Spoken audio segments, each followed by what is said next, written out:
Police వ్యవస్థకే మాయని మచ్చ తెచ్చే విధంగా విజయవాడ పోలీసులు పక్క రాష్ట్రానికి పోయి ఒక మహిళని, ఒక సినీ నటిని కిడ్నాప్ చేసి తీసుకొచ్చారంటే మీకన్నా లైసెన్స్డ్ గూండాల మాదిరే కనిపిస్తున్నారు.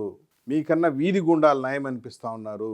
ఐపీఎస్ అధికారులుగా వండుకొని ఒక ఐపీఎస్ చదివిన అధికారులు, చట్టాన్ని న్యాయాన్ని కాపాడాల్సిన అధికారులు, సిఆర్పిసిని ఐపీఎస్ని నిలబెట్టాల్సినటువంటి అధికారులు, రాజ్యాంగాన్ని నిలబెట్టాల్సినటువంటి మీరు ఒక లైసెన్స్డ్ గూండాల మాదిరిగా కాకి గుడ్డలు వేసుకున్నటువంటి రౌడీలు మాదిరిగా పోయేసి కిడ్నాప్ చేసి తీసుకొచ్చారంటే ఎంత దుర్భరమో ఒకసారి ఆలోచించండి. నిన్న టీవీలలో న్యూస్లలో చూస్తూ ఉంటే ఒక ఆడబిడ్డ కన్నీరు పెట్టుకుంటా ఉంటే ఈ రాష్ట్రంలో పోలీసులు పరిపాలన చేశారా లేకుంటే ఫ్యాక్షనిజంని పోలీసులే నడిపారా అన్నటువంటి అనుమానం కలుగుతూ ఉంది.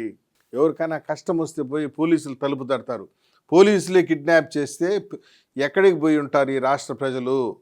గుర్తుపెట్టుకోండి, ఇది విధానం కాదు. ఎవరైతే పోలీసులు ఈ కిడ్నాప్ వ్యవహారంలో పాలు పంచుకున్నారు వాళ్ళందరినీ కూడా ఎఫ్ఐఆర్లో చేర్చాలి, వాళ్ళందరిపైన కేసులు కట్టాలి, విచారించాలా, సుమోటోగా తీసుకోవాలి. పోలీసులు తీసుకుంటారు. ఈ రాష్ట్ర ప్రభుత్వం సంసిద్ధంగా ఉంది. గత ప్రభుత్వంలో చేసినటువంటి పోలీసు అరాచకాలన్నిటిపైన కూడా ఒక విచారణ కమిటీ వేపించి ఎవరైతే అక్రమాలకు పాల్పడ్డారో వాళ్ళందరినీ కూడా ఉక్కుపాదం తనిచేసి పోలీసు వ్యవస్థని పైనుండి కింద దాకా ప్రక్షాళన చేస్తారని కూడా ఈ సందర్భంగా రాష్ట్ర ప్రభుత్వానికి విజ్ఞప్తి చేసుకుంటున్నాను.